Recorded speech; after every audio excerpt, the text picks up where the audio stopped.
Hi, I'm Ryan. Hey, I'm Jess, and this is Your Therapist is Not Okay. Today we're going to talk about the question, does your therapist struggle with mental health issues too?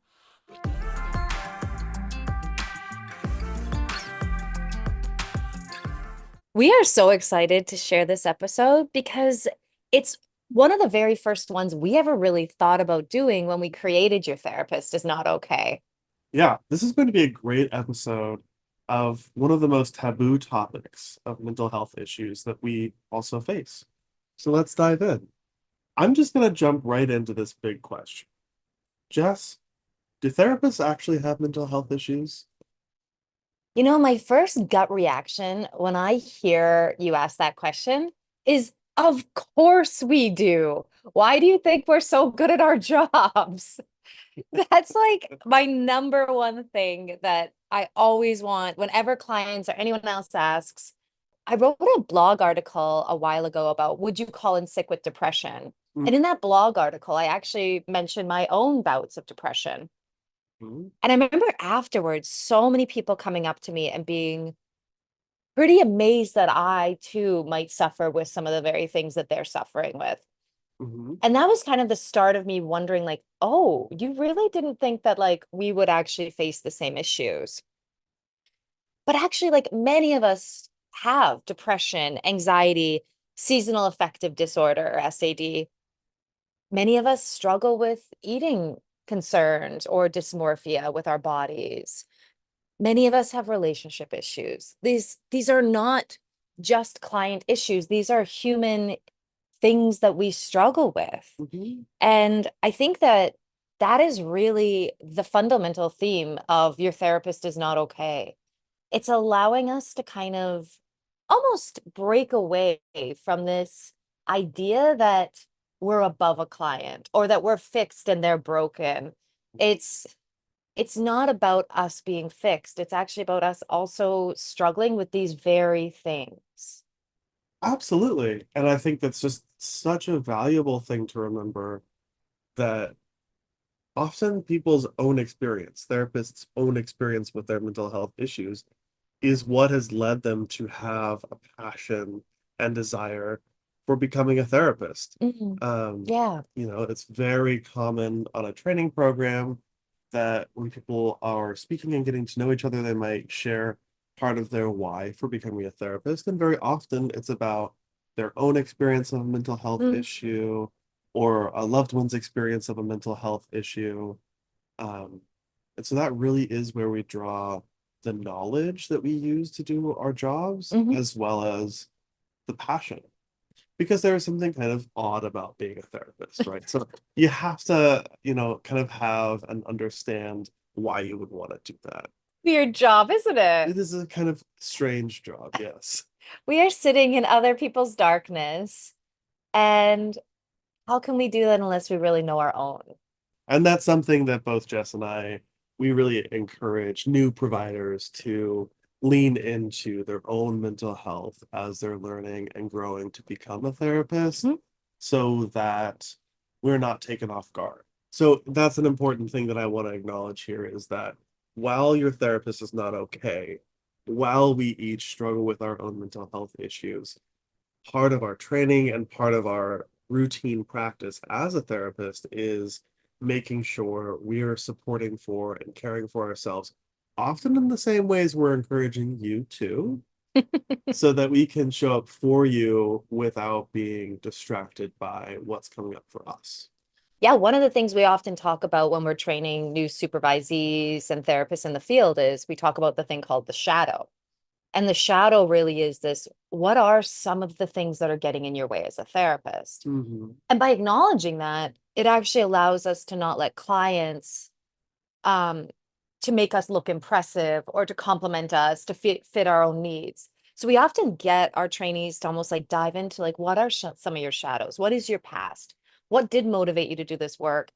And if we can start to work through that, we actually become better therapists because we have our own stuff that we know what we're working with.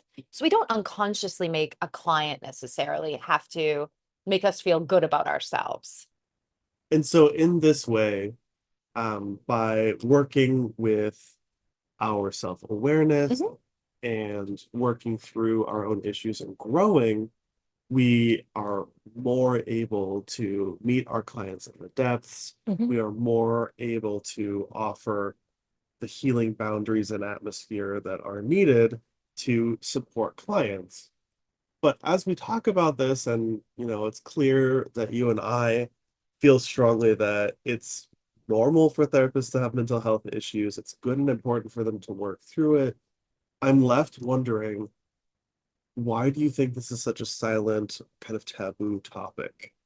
I think that's such a good question because we're making it seem like it's such a given that, yes, of course, this is not even it's like a straw man as an argument. But actually, in my own life, when I started the program, I remember pretty clearly wanting to seem like I had it all together.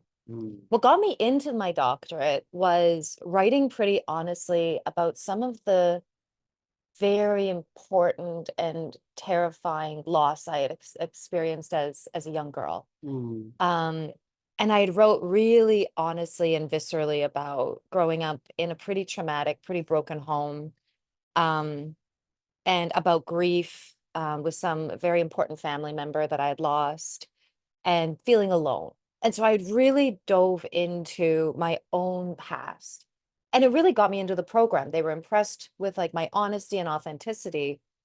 As soon as I got into the program, felt like some of that slipped away. mm, That when I started seeing clients, I almost felt like I needed to look like a healer, mm, look like I had all the answers, that I was okay. right. And I think that's because there is, as we talked about in our very first episode, this veneer that mental health can be you're fixed. And when I'm talking to supervisees now, they share my same experience, very like almost exactly that on the program, you can maybe talk about some of the things that you're self-aware about with your past. But as soon as you're really diving into your first client experiences or talking about that, you almost need to seem like you are healthy, that you're Mm, capable, that you're good enough for this job. That if you are, let's say, keeping clients, maybe it's a you thing, a you problem. And so I think that really therapists sometimes want to hide some of what they're going through to seem like they're good practitioners. mm. And I really think this is harmful because it really promotes this health means perfect mentality.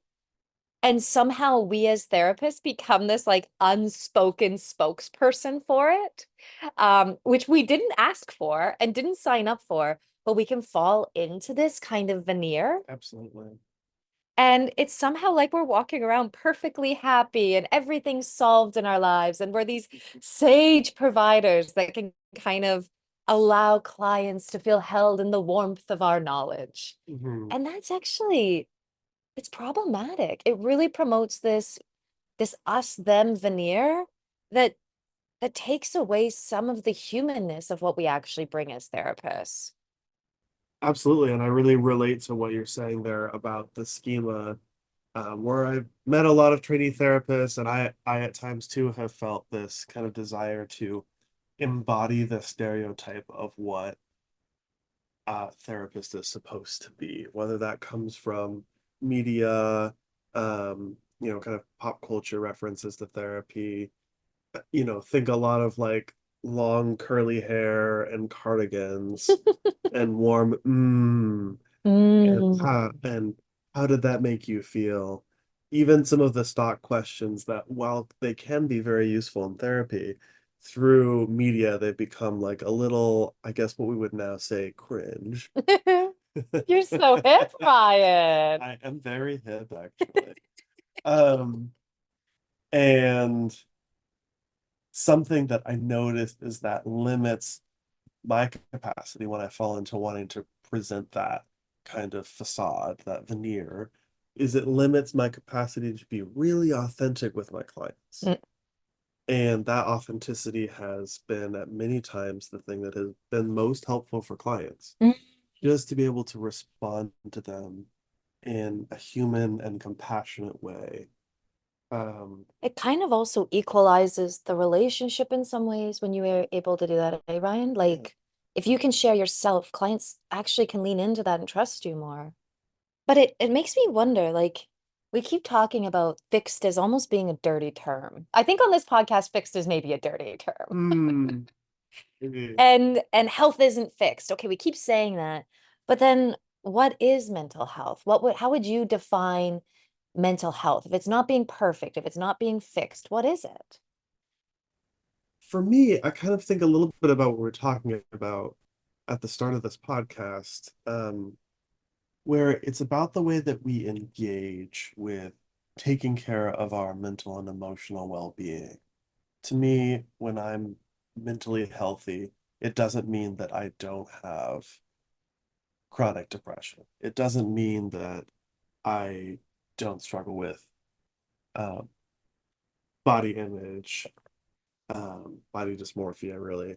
Um, it means that I am actively taking care of myself Mm, so that I'm doing the things that I know help me to feel better mm, and help me to feel stronger. It's mental health is taking the walk that you don't want to take yeah. when you just want to stay in bed all day. Mental health is going to the gym because you don't really want to, but you know you're going to feel so much better afterwards. Mm, And it's, having that mindset that I'm going to be gracious and forgiving towards myself so that if I don't make it to the gym, I'm still a good person. It mm, doesn't define who I am and what I'm worth. mm. But none of that means that we are cured. It doesn't mean that we don't struggle. I think that's really important. I think one of the things that I often think when I think of mental health is awareness. So it's like a lot of times when we're younger, we have these defense patterns that we've created. Either we become avoidant because we don't have parents that are meeting our needs, so we meet them ourselves. Or we've become, I hate this term, but we become people pleasers because we realize that we have to kind of look around us to kind of find out what other people's needs are so that we can have love. Mhm. And when we come to therapy, we still have these and they're no longer helping us. But I often think of it as a well-worn pathway in our brain, like the first defense kind of like when we're tired or when we feel triggered. And awareness is almost in mental health is when we get that pattern back or where we're responding in a way that might be an old habit, we become aware of it. Mhm. We acknowledge, what am I doing right now? Or why am I feeling low in this scenario? Or I have a colleague that's constantly picking apart something I'm doing, and I'm feeling like I need to please everyone again, or I have to work harder. Mental health is not that you don't feel those anymore, but that you can actually be aware, dive in, and start to recognize, where did this come back from? What's going on here? How is this targeting me? And so I kind of think about it in terms of our acknowledgement also of, why might this be coming back again? Mhm. So but if I combine it with what you're saying, it's like I can recognize where these things might be coming from, and I'm still gonna do the work. Absolutely. And that is where, I mean, at least for me, having a therapist makes a world of difference because the defense mechanisms that you're talking about, those patterns that you're talking about, become so ingrained in second nature that we don't notice when we're doing them No. often, Yeah, that's right? true. Even I might, I've been in therapy for many years, off and on, and trained in this to get a doctorate and to be a therapist myself. And still sometimes I'll be um what some of my colleagues might lovingly say on my bullshit again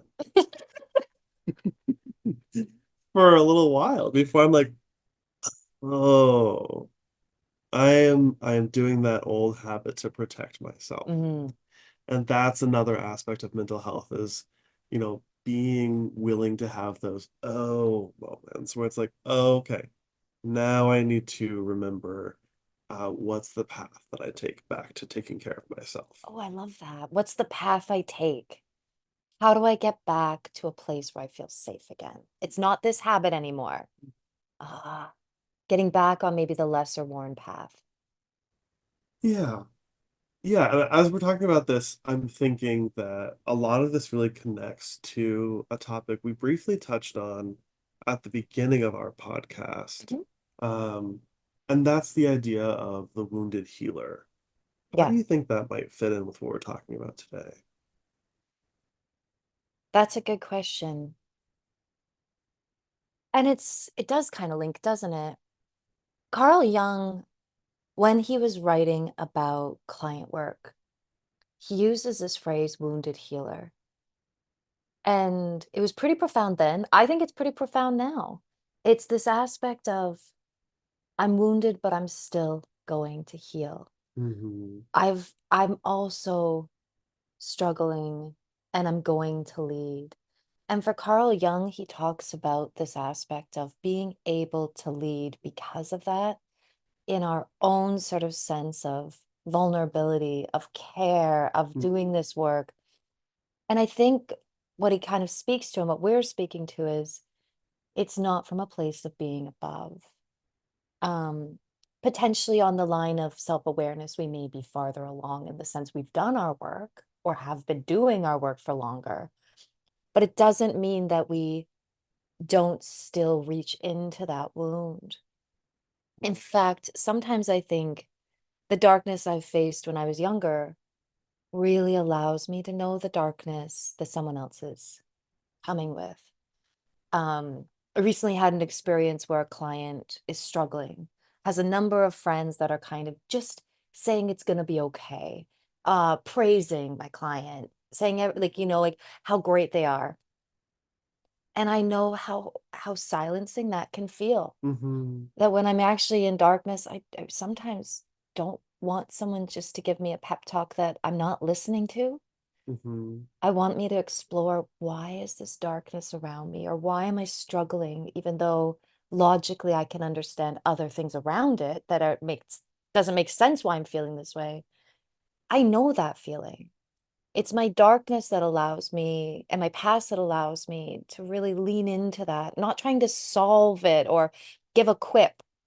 It actually allows me to start asking questions that I wish I was asked or that I know actually allows for more self-awareness and for us to understand the root of what's going on, the why.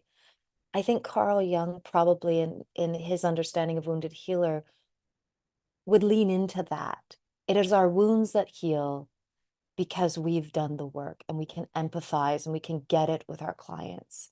It's not necessarily because we are perfect and we're raising them out of it. No, no, but in tracking what you're sharing in that story, really your experience of probably having people try to gas you up when you're in the darkness helped you to know viscerally, Mm, oh, this is not going to be helpful for this client. Where there are times when we might be encouraging and of positive, course. Yeah. because that might be a very suitable response. But just knowing that, like, okay, that's not what this situation is calling for. Yeah. And that's really special. And that is where Jung would say, like, we draw that energy, that capacity for healing out of our wounds. Mm, Without wounds and acknowledging the wounds, there is no healer. yeah. I A quote stands out for me from Jung, Yep. where he had said to therapists, if you have not yourself done the work first, then God help you. Well, That's the quote. Listen, he was an intense guy. but I think that that's kind of what we really often encourage new therapists to do.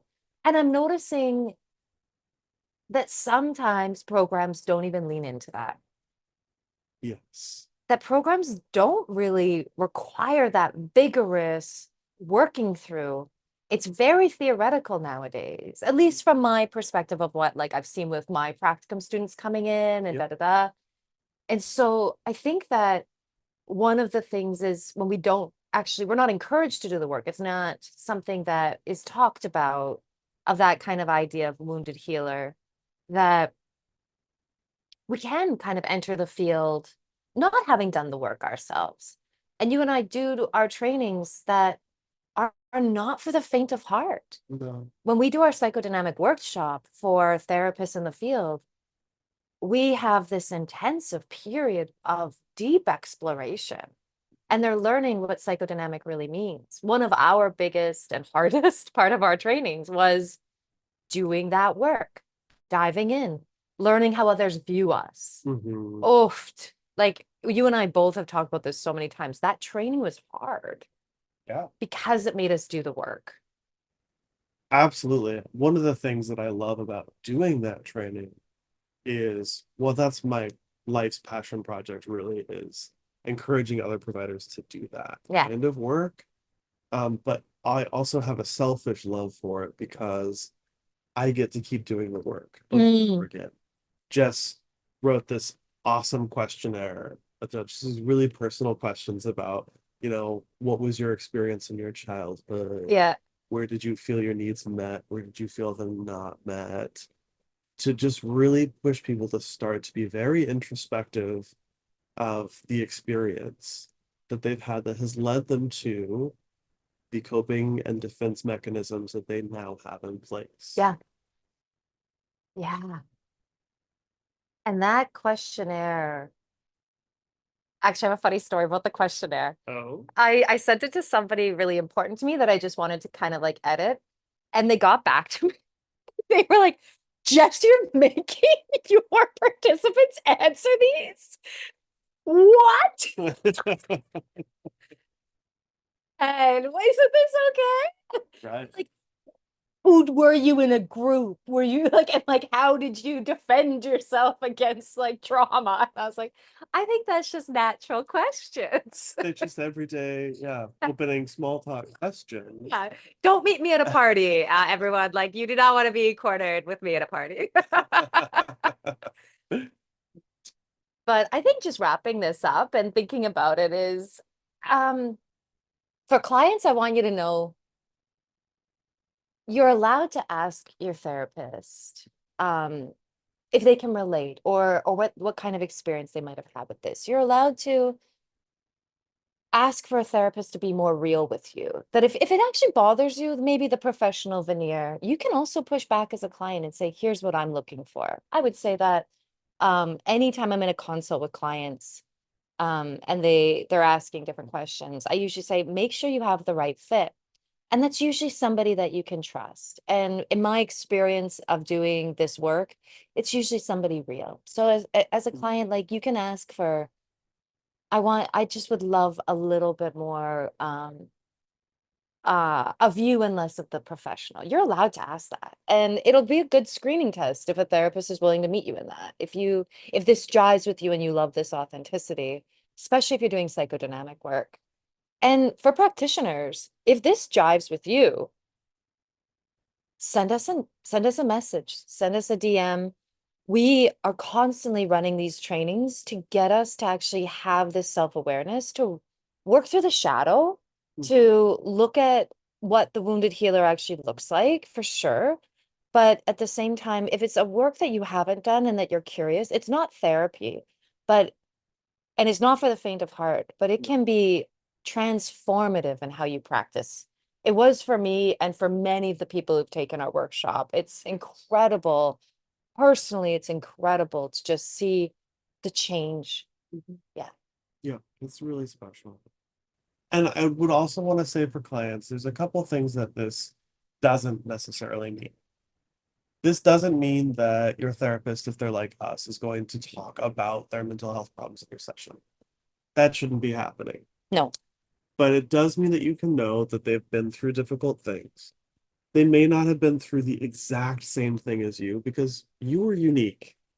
Everyone has a different experience. Even if they have the same diagnosis, we will have experienced it differently. Mhm. But it does mean that those core emotions that come with that kind of experience, that's what we can relate to. Yeah. That's where we can dig in and say, yeah, I didn't, grow up in your exact context, Mm. but I know what it's like to feel rejected. Mm. I know what it feels like to feel so tiny and powerless. That's the part that we can relate to. Ryan, yeah. What you just said there was really important caveat that we're talking to you about this pretty earnestly and openly. Mhm. But if you caught me in session, the session's the clients. It's very rare that I would ever really share about myself. And we'll do a podcast on self-disclosure and what we think about it for sure. We will. Upcoming. But for now, I would say I do my utmost to make the session purely for a client. I lean into my own emotions. I try to be authentic and real, but the work isn't done in a therapy session with a client. It's done on my time. Right. And the workshops we do are to get therapists to do it on their time. So when we come into the room, we're open emotionally, we're leaning into our empathy, Mhm. but we're not necessarily bringing it into the session or sharing or taking up space from a client's space. Right. What a good caveat, Ryan. Thank you for saying that. Well, that space has to be all theirs, all yours as the client. Yeah. Thank you very much, Ryan, for this really good chat about something that I wish we talked about more. Yeah. Absolutely. And thank you all for tuning in to Your Therapist Is Not Okay. We'll see you next time. Thanks so much for listening. If you enjoyed this episode, check out our others. And stay tuned for even more episodes coming up. Follow us and leave a review on Spotify or wherever you listen to your podcasts. And please tell your friends. You can also follow us on Instagram too, at Your Therapist Is Not Okay. Also, if you have any questions that you want us to answer, send us a DM there. We would love to answer your questions. And a lot of our topics come from listeners just like you.